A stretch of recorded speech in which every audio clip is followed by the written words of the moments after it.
உளுந்து வடை எப்போ செஞ்சாலும் சூப்பராக வரணும்னு நினைக்கிறீங்களா? இந்த மெத்தடில் ஃபாலோ பண்ணி பாருங்கள், கண்டிப்பாக சூப்பராக வரும். 1 மணி நேரம் உளுந்து நல்லா ஊறின பிறகு மிக்ஸி ஜாரில் சேர்த்துட்டு, நான் இன்றைக்கி ஐஸ் வாட்டர் சேர்த்து தான் அரைக்க போகிறேன். கொஞ்சம் கொஞ்சமாக சேர்த்து நல்லா கெட்டியாக அரைச்சி எடுத்துக்கணும். ஐஸ் வாட்டர் சேர்த்திங்கன்னா மாவு சூடாகாமல் இருக்கும், எண்ணெயும் குடிக்காது.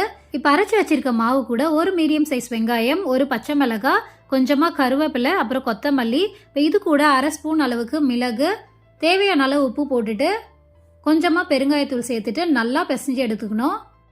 இப்போ நல்லா பிசைஞ்ச பிறகு ஒரு பாத்திரத்தில் கொஞ்சமாக தண்ணி வச்சுட்டு கையில் தொட்டு தொட்டு மாவை எடுத்து இந்த மாதிரி சென்டரில் ஓட்டை போட்டு எண்ணெயில் விட்டிங்கன்னா சூப்பராக விழுந்துடும்.